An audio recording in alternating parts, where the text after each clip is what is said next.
So what I'm going to talk about is what we call the modularization of financial services. I'm going to talk first of all about some of the trends that we see sort of globally within financial services. I'm going to then use that to introduce the concept of modularization, what we mean by it, and then discuss what we see as some of the emerging new business models that financial services providers we see adopting in a more modular financial services world. And so this is relevant not just to banks, it's relevant to the non-banks, it's relevant to fintechs, and all forms of participants within the financial services industry. We'll then talk a little bit about a specific example for how it could be relevant in the Indian context. And then we'll talk about the risks and the regulatory aspects around modularization. And I'll use that to sort of, I think, set the stage for the next speaker when we'll really go into detail around a lot of the regulatory issues.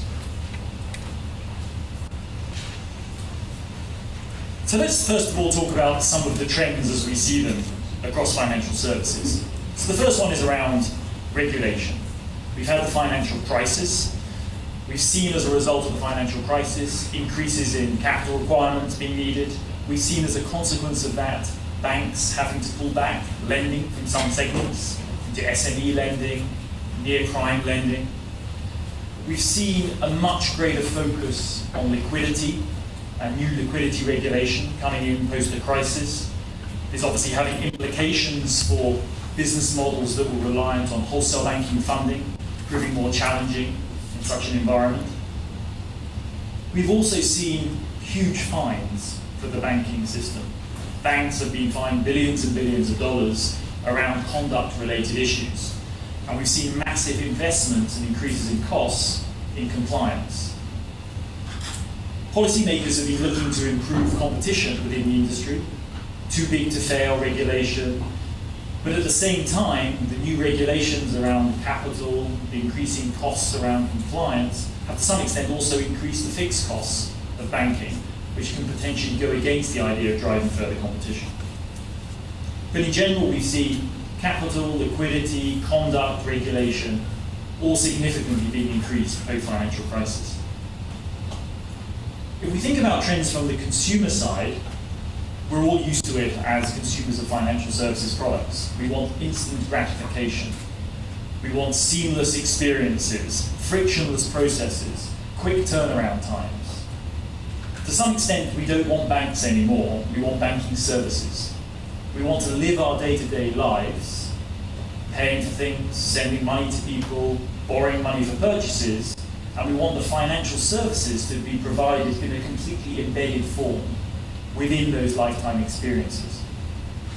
We want clean, elegant, and beautiful interfaces, in-app experiences when we get our financial services. And all of this has also led to an erosion of loyalty.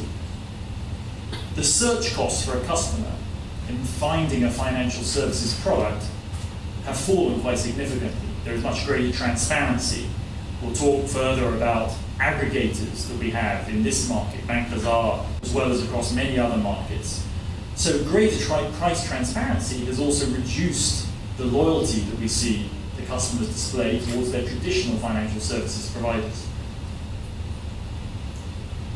On technology, we all presumably have smartphones. Smartphone penetration is increasing massively, and increasingly people do their banking through their smartphone and mobile phones rather than through traditional online banking, and obviously much rather than using traditional branches. But we're also seeing other technologies that are very relevant, cloud-based technologies. To some extent, those have now negated the need for scale, because you can dial up and down, scale up and scale down your business model using software as a service, pay-as-you-go type provision of financial service provision. We're also seeing new payment rails emerge, and we're also seeing a huge explosion in the amount of data that people have and generate in their digital footprint as individuals or as businesses. We're seeing a huge amount of interest in how you develop new use cases to analyze and to leverage the additional data sources. We see typically those new data sources as augmenting the traditional sources, but for many participants that are now in the financial services sector, It gives them an opportunity to enter a space which they previously couldn't. Banks' advantage that they had of having so much customer information has been somewhat eroded by the fact that now there is alternative digital footprint information and external information about customers that can be used very usefully by financial service providers for a range of different use cases. And then we see on the capital side, reduced barriers to entry to some extent. We've had a low interest rate environment for many years that has been flush with capital in the system, which has also changed the way that banks have sought capital and the way that other financial services providers can raise capital to enter into the financial services space. And we've also seen on the regulatory side a real push towards innovation, sandboxes to develop new types of business models.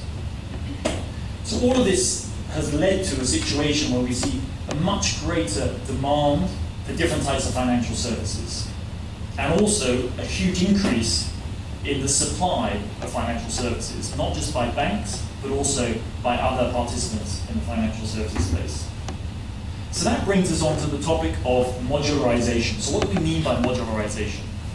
So if you think of it from the demand side, we think of modularisation as being customers can now get financial services, and a large number, an increasing number of financial services, from a huge range of suppliers. No longer do you have to rely on going to your traditional main bank relationship to get financial services. There is instead a huge number of choice of options you get financial services. And then on the supply side, what we see is a sort of fragmentation of the value chain. Whereas before, your traditional bank would be quite vertically integrated and would kind of cover everything, the customer relationship, the entire suite of product solutions, all of the back office, some degree of outsourcing in some areas, and they potentially might need to source products in wealth management from fund providers. But in general, you saw a very vertically integrated model. Now you see a massive fragmentation of that value chain with different players, specialists operating in every different aspect of that. So a potential future of financial services is a much more modular world. And the diagram here, and again I use examples and I put some logos, those are purely illustrative to fund the debate. It's not to suggest that these are necessarily the winners that we see emerging. But let's think about the different layers here. We have a customer relationship layer, we have a product layer, and we have the financial resource management, sort of in the back office layer. So if you take the customer relationship, distribution typically captures a large amount of the value, owning the customer relationship. In the future, and also to some extent currently, we see distribution now dominated by large digital platforms. Now those digital platforms need not be banks. They can be non-banks, they can be telcos, they can be infotech companies, they can be e-commerce players. So we see distribution dominated by digital platforms that then steer customers to best-of-breed product solutions, which is the product providers. Now these product providers need to be best-of-breed. No longer do they have a captive customer. In a vertically integrated model, you provide your products in the bank and you have captive audience of customers that the bank owns and effectively manages through the branch relationships. In a more modular world, unless your product is best of breed, it's difficult to see why a customer that has so much choice is going to select you. What do you need? You need to use data incredibly powerfully. You need to use analytics smartly. Think of all of the new payments players. The value that is actually generated by those new payments players is actually less in the payments themselves, but it's in the value of all of the data from seeing someone's transaction flows on a very granular basis. You can then monetize through other solutions, lending in particular. Then you have the back office. Scale advantages that you traditionally had in the more vertically integrated model become less relevant in a more modular world, where, as I mentioned, you've got software as a service, banking as a service providers in the cloud, providing a pay-as-you-go type model. We also see alternative forms of capital. We've now got marketplace lenders, peer-to-peer lenders, individuals providing capital into the financial system to actually lend money to those that need it. So in a more modular world, there is a potential outcome, a risk for banks. And effectively, their business model needs to evolve very significantly. And unless they move with the times and deliver a value proposition, either the best product capabilities or a very strong digital distribution capability, there is a risk that they become dumb providers of balance sheet. Low margin returns, high utilization of capital, and a low return business. So let's think about some scenarios that we see that could emerge in a more modular industry. So we have a couple of axes here. So across the x-axis, we have the extent to which industry gets disrupted. We've seen industry disrupted by digital trends across numerous bases: music, travel, hotels. We think financial services is also likely to get highly disrupted as an industry. And then on the y-axis, we have the extent to which the incumbents themselves get disrupted. So we have a grid, 4 boxes. Consultants love 2x2 matrices. I'm very much aware of that. So I put a 2x2 matrix here. But we'll talk about each of the individual boxes. So let's take the bottom left. So the bottom left is a box that says, maybe the incumbents actually just survive as they are. Maybe we don't see so much disruption for various reasons in the industry. And maybe the incumbents don't get disrupted. The big banks, the HDFCs, the ICICIs, the Axis, etc., continue to basically have vertically integrated models and dominate. And the writing is not completely on the wall for these players. They have strong advantages. They have very strong product factories and expertise. They have huge amounts of data. They have very strong multi-channel, omni-channel distribution with vast customer bases. And they operate at scale. So they have, able to address the fixed costs of higher compliance, KYC, AML, etc. So they have certainly advantages that they can leverage. Let's take to the top left-hand corner, new banks emerge. The challenge with the bottom model is potentially that these incumbents are held back by their legacy architecture and they're not flexible enough to basically sustain competitive advantage in their space. Instead, what we might see is new entrants coming in and disrupting and taking over that sort of end-to-end vertically integrated provision. So over time, the new entrants, perhaps the payment banks licenses that have been issued, players like Paytm, etc., Airtel, that now have licenses in payments, have integrated their wallets into those, and now can offer a fully integrated banking solution, set of solutions. Maybe they will become the winner. In our view, we actually think disruption of the industry is more likely. So we think we're more likely to end up on the right-hand side. So we go to the bottom right-hand corner. The incumbents transform to survive. So here, the leading banks need to decide where and how they're going to compete in a more modular world. Are they, for example, going to become the bank that says we will really own the customer relationship, but we'll have a relatively open architecture model, recognizing that sometimes our products are not necessarily the best products on the street, who will open it up, the product provision, to allow other banks, other non-banks, fintechs to provide product solutions to their customer base? Or will I say, actually my product capability and the data analytics that I can provide makes me differentiated, and I win in that space, and I build the best-in-class product, but I'm happy to distribute that product through whatever distribution channels I can find, be it through other banks, be it through e-commerce, infotech, etc. companies. Or do I say, actually, my advantage competitively is how I run my back office, I operate at scale, and I will do that not only for my own bank, but I'll do that for other players in the industry. And then in the top right-hand corner, we call it banking revolution.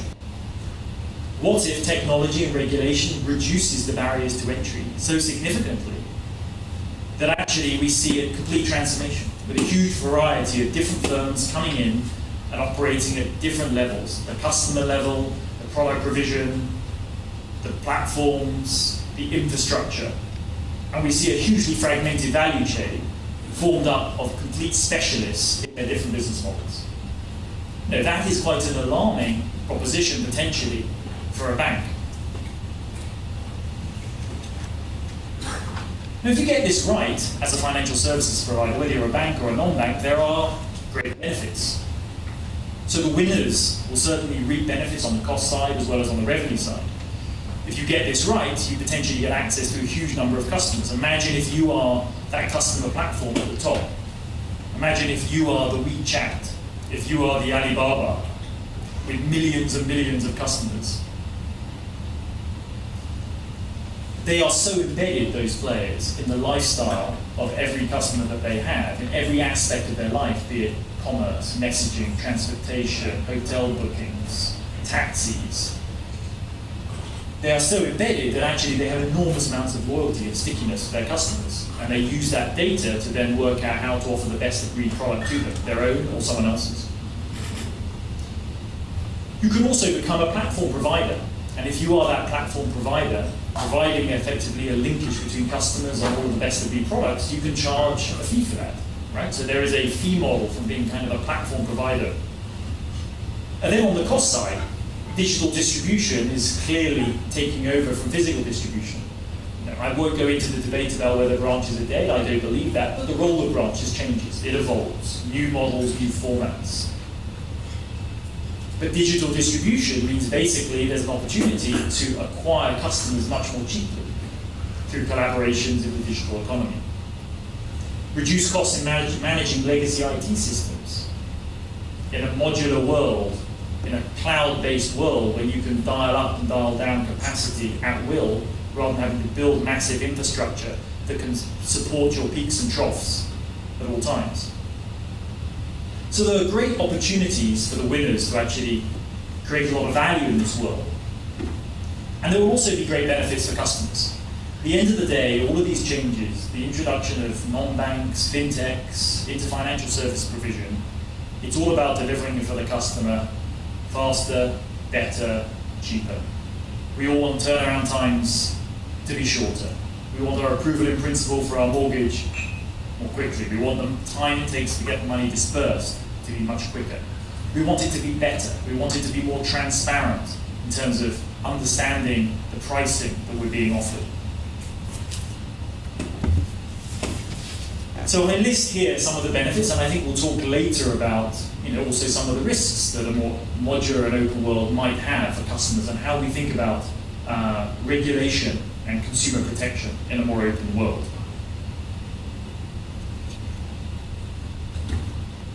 So now let's talk about some of the business models that we think you'll need to actually succeed to win. Let me talk now about sort of some of the business models. Again, I think I've covered some of this already, but it's a very simplistic chart, right? If you think about where competitive advantage was for banks, right? In the past, they competed on scale, they had cost advantages. That kind of started to erode when their legacy infrastructure was not flexible enough to really deliver sort of end-to-end automation. We then saw capital and funding. Their capital and funding advantages to some extent eroded post-financial crisis when there's been obviously requirements to hold more, greater levels of capital, more liquidity, regulation, etc. Then with the shift towards digital channels by customers, physical distribution has eroded as a competitive advantage in a more digital world. And then information. Financial services providers basically are information businesses, right? So it's how do you use that information well, how do you process it at scale, in real time, and use it smartly to make good decisions, right? Now what we're seeing regulation in many parts of the world, in Europe, UK, Australia particularly, is a push towards open data, right? Where they're basically saying, actually bank, you don't own the data, the customer owns the data, and we want to give the right to the customer to allow other players to access their data. So in an open banking world with open data, again, the advantages that a bank has traditionally as being having all of this great information starts to erode. So the democratization of data is a potential further future threat for banks as we move into this more modular world, and it's one that's to some extent, and large extent, being driven by a regulatory push. So let's talk about some business model archetypes. So the bottom left-hand corner is sort of a vertically integrated model. Okay, so this is, as I mentioned, you have the back office systems and capabilities, you provide all the capital, You have your product suite, you connect your products through APIs, etc., to customer interfaces, your own customer interface. You have the distribution, physical as well as digital. A very vertically integrated model. What I'll show and illustrate some examples on the next page. The next one we call is component supplier, which is in the top left-hand corner. So this is basically, sorry, I should explain the axes first. The axes on the bottom, on the x-axis, to say, is it your product or is it someone else's product that you're distributing? And then on the y-axis is the distribution. Are you distributing through your own channels or are you distributing through someone else's? So the bottom left is basically, I'm a player, bank or non-bank, and I produce my own products and I sell through my own channels. The top left is a component supplier, which is to say, actually, I'll produce my products, but I actually sell them through other distribution channels. Okay, so for example, and I'll show an example, you're a bank and you distribute loans through Flipkart and Snapdeal. Right, a different distribution channel, but it's your product. The right-hand side is to say, bottom right, you're the demand aggregator. So basically, this is where banks have operated in the wealth space for a long time, right? They basically own the customers, they don't often manufacture, have asset management, they often manufacture the funds, but they say, okay, we'll provide the funds to our customer base. So you're the demand aggregator managing the customer relationship. Then the top right is more of a platform provider, and you basically have a very open approach. You build a platform. You build potentially a platform for a home buying platform. Into that you plug in a whole load of different products, different mortgage financing, different insurance solutions, relevant to an individual customer's home buying experience, and you plug the platform, let anyone plug into the platform, sort of on the real estate agent side, right, to help anyone access and search through other channels into your platform.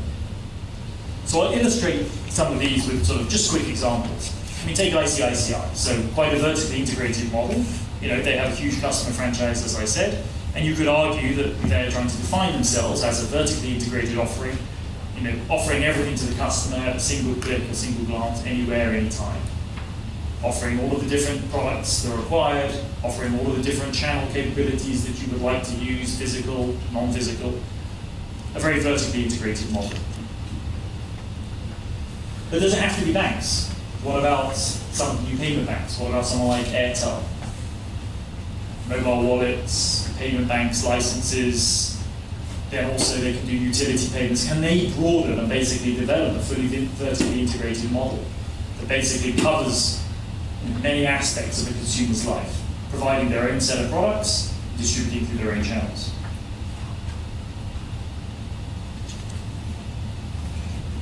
Let's think about a component supplier model. So this is an example from Indonesia. So Indosat, there's 3 big telcos in Indonesia. Indosat is one of them. They all have their own wallets, mobile wallets. They have a wallet called Dompetku. So the Dompetku wallet, because as a telco they're not allowed to offer deposits, they're not allowed to also do lending. But what they do is they partner with banks who then provide those products through the wallet. So for example, PDS, the leading Singaporean bank, provides loans to customers through the Dompetku wallet. So it's kind of a component supplier saying, we've got a great product, we can deliver it digitally, and we can deliver it through your mobile wallet. Standard Chartered, for example, has a straight-to-bank proposition enabling corporates to disperse payroll, etc., and do payments. And you can pay your sort of low-salaried workers or your casual workers who may not have a bank account, but they have a mobile wallet. You can disperse that money from the corporate through the straight-to-bank platform into the wallet. So again, if the bank's saying, or the financial services provider, because it doesn't have to be a bank, saying, look, I've got a good solution, I've got a good product, you've got good distribution, you've got people using your wallet, I'll be a component supplier. I'll just be a category killer, give them a great product solution, and I'll deliver that through into your wallet. I mentioned before e-commerce, Flipkart, so quite similar, right? Flipkart, Snapdeal, you know, they have huge numbers of customers. And what we're now seeing is they are very interested in the banks, and they've already partnered with several, to provide funding solutions to their customers. Now that could be to the corporate, to the small SME that is selling on the platform. It could also be to the individual. You know, I decide I want to buy this television through e-commerce, haven't quite got enough money, click here if you want a loan, I click. I then get offers from these 3 banks, for example, and that provision of that service, that loan, is provided through the customer platform. So again, the financial services provider here can be a component supplier providing a product through someone else's customer interface. And this type of model we've seen emerge across all of Southeast Asia as well. Everyone is very excited about talking to e-commerce players, and to be honest, they have a huge amount of power. Right? They get the choice of the banks coming to offer their solutions to them. Demand aggregator. So this is where a bank says, look, I've got a large customer base, but I haven't necessarily got the product suite to offer the best solutions to them. So Bank of Baroda, for example, they've launched a proposition for SMEs, but they basically have pulled together collaborations with 7 different fintechs to basically provide a suite of solutions to a set of SMEs. So they partner with fintechs that can do credit scoring. They partner with fintechs like a buyer's club to enable SMEs to group together and to procure more efficiently, more cheaply. A buyer's club platform, a community platform. So again, it's a bank, say, or a financial services provider saying, look, I've got great relationships, but actually it's going to take me a long time to build up the best product suite in every category. So why don't I just go to specialists who can do that already and bring them in through my model.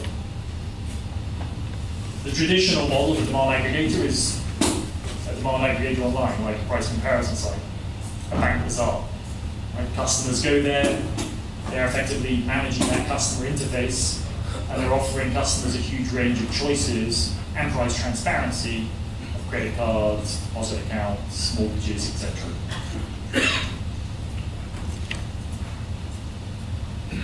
In Singapore, this is an example, a little bit unclear, it's a bit light, but it's an example in the SME space. So UOB, one of the big 3 Singaporean banks, they're one of the biggest in the SME space. They have curated a solution of cloud-based business services for SMEs. Okay, so there's a solution called BizSmart, and if you're an SME, you can basically then obtain from UOB one solution which integrates, and all of these different applications then integrate. There's a payroll solution. There's another one around how you manage the timesheets and the time in, checking in and out of your staff. There's Xero accounting software. So there's a range of different business solutions relevant for SMEs. They all speak to each other and interlinked. Obviously, if customers start to buy that, then the bank gets to see a very good integrated flow of all of their orders, their staff issues, how much they're paying their staff, etc., all integrated into inventory management systems with their order systems, and enables the bank to generate a lot of information and value around cash flow, working capital needs, etc. So this is an example of really trying to create, in the top right-hand corner, a platform. We're trying to create a community, a platform with all of these business services for a set of customers. And then from that, they can then offer whatever banking services they want, or if they don't want to lend to certain customers, they can link in with a marketplace lender with a peer-to-peer level.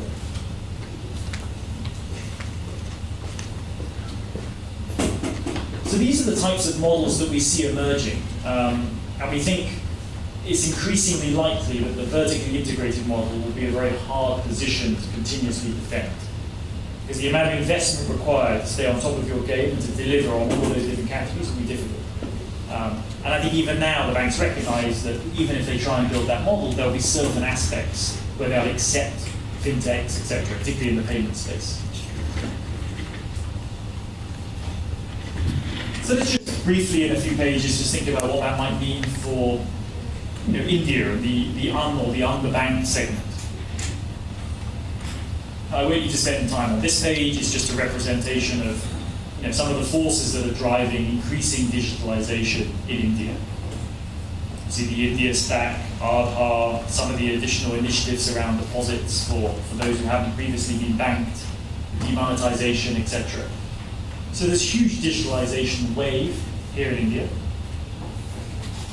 we see it accelerating, and we feel the modular aspect of financial services is particularly relevant in this segment, because this is a segment of the population that the banks have struggled in the past to serve economically because of challenges around distribution, lack of data on these customers, concerns about creditworthiness. So modularization becomes very relevant in sort of the financially less included space. as I'm sure everyone here is very much aware, there is an enormous unbanked opportunity, right, across all product categories. Small businesses, the amount of unmet credit needs is enormous. We see the same in personal credit needs. We see the same in savings. Insurance is usually hugely underpenetrated amongst this segment. So across every aspect of financial services, there is a massive financial inclusion challenge, not just in India. We've done work for the ADB across Southeast Asia as well, and the messages are very clear. But digitization trends have the opportunity to change some of that and to financially include many of those individuals that have previously been excluded. So again, very simplistically, if you think about the traditional models that we might have seen in sort of this micro-banking, financially less included space, it's quite traditional models. Manufacturers, the banks produce big products. They basically pass them through distributors because they're not willing to distribute themselves. They don't want to have branches in all of the little villages. So we see other distributors, ECs, NGOs, MFIs, etc. And they are reaching out and having a relationship with the customer. In a more modular world, what we see is, first of all, there's been new banking licenses pushed by regulation. So there's been new types of banks that are now directly providing product, which they might provide direct to the distributors, or they might go direct to the customer, because they might be specialized and focused in a particular area with their distribution, or have digital distribution that they can use to engage some of this population. You then also see the fintech players, right? The aggregators. The digital ecosystem is evolving as more of the underbanked community move on to smartphones, etc. So a whole load of new players emerging to serve that particular segment. And then you see the potential for platform providers. Someone who has a platform, great analytics, great technology capability, that can basically sit between these players. That can basically say, we have a platform that we can then plug into the product providers, the banks, to get best of breed product. And all of those last mile distributors can plug into us to provide the last mile distribution and obtain the products. And we'll add value through the technology solution that we provide, which you can then offer as a software as a service, and the analytics capability that you can provide to enable better targeting. So there's opportunities for all of the different types of models that I've discussed to emerge within the segment of financial inclusion, given the trends that we've seen. And again, just looking at who are the types of platform providers that could exist. You see technology platforms emerging with lending platforms. There are sort of not quite plug and play, although they like to call themselves plug and play. There are fintechs who have kind of plug and play platforms, lending solutions. They're already plugged into various data aggregators to plug into all sorts of digital footprint data, as well as traditional bureau sources. They do scoring methodology, so they have a platform already that a player can just license and take from them, and white label. We also see alternative data scoring, as I mentioned. People like Lendo used to be a lender themselves. They realized actually there was more value in just using the data analytics capability that they developed. So they actually sold off the balance sheet that they had in the Philippines when they started and said actually the value is in we're really great at understanding alternative sources of data. So again, you can plug into these players as kind of platform providers to build these platforms. And in my final 7 minutes, which I see at the back, I just wanted to talk about some of the risks and things that we see, and what some of the implications might be for people in the room for the debate about how we think about a modular financial services world. What are some of the risks and things to think about from a financial services provider point of view, and also from a regulatory point of view? I mean, for the industry players, they need to think about the new types of risks that are emerging. What we're seeing is a much more open and collaborative set of business models.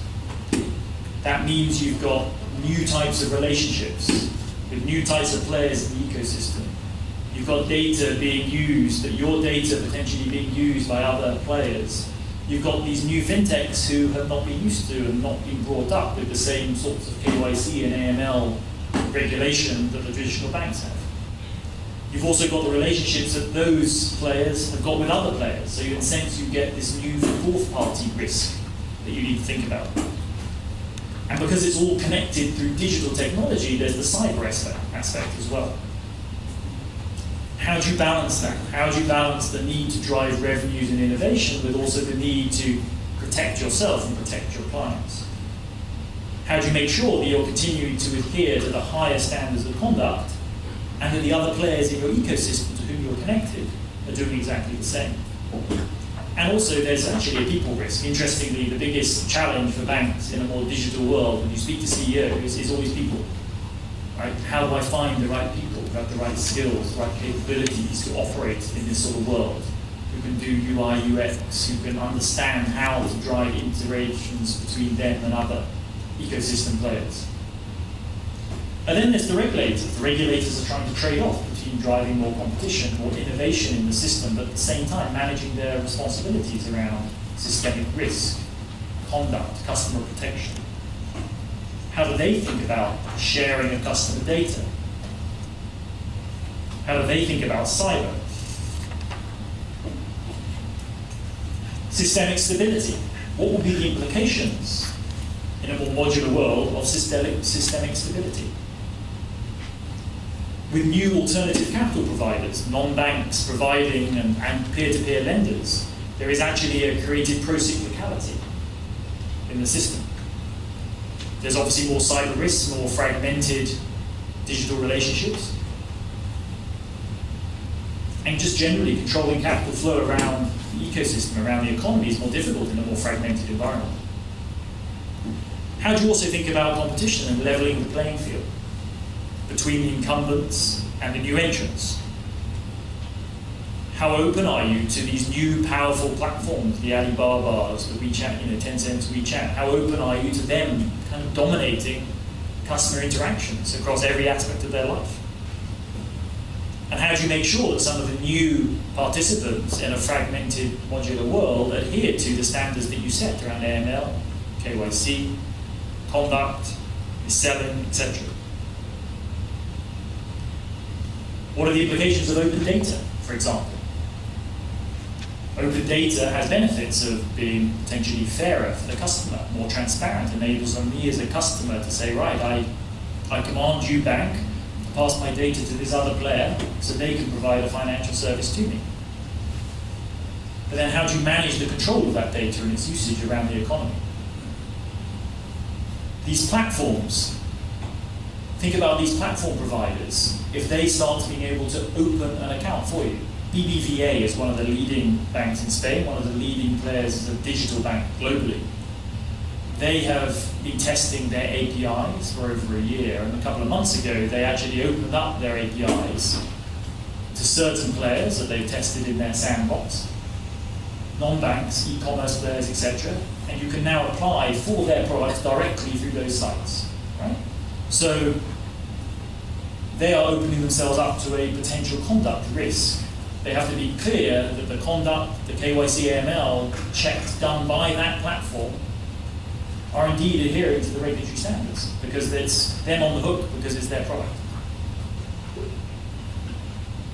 But as I mentioned, the alternative providers of capital. How do you think about credit bubbles? I mean, look at the marketplace lending. The biggest market in the world for marketplace lending by a mile is China, but it's not been without its problems, right? It is a thousand flowers bloom approach has led to some major bad practices and some Ponzi schemes clearly, and many of them have been shut down and regulation has since been issued and has tightened. But how does a regulator think about credit bubbles building a society in that sort of environment? How do you also protect the individuals who are now providing the capital on peer-to-peer lending sites? How do you think about protecting them? Many regulators have now said it should be only accredited investors, because there's concerns of lack of information as to whether people really understand the risks that have themselves in for. And then because a lot of the modularization may be felt, specifically as I mentioned in my previous slides, around segments of the population that have previously been un- or underbanked, how do you make sure you're protecting them from dubious sales practices? People who haven't been used to financial services in the past now being offered them through banks, non-banks, fintechs, etc. And we also see new payment systems, new payment rails and payment systems emerge. Do we fully understand what the systemic risks of those could be? So I'll pause here because I just wanted to sort of set the scene for what we see is an increasing likelihood towards a more modular financial services world, driven by the trends that I've discussed. We think that the incumbent players, as well as the new entrants, will have to evolve into different types of business models for different segments in order to survive in a more modular world. But we also recognize that there are challenges and risks for both the participants, but also for the regulators to think about how they manage risk in a more open and more modular world.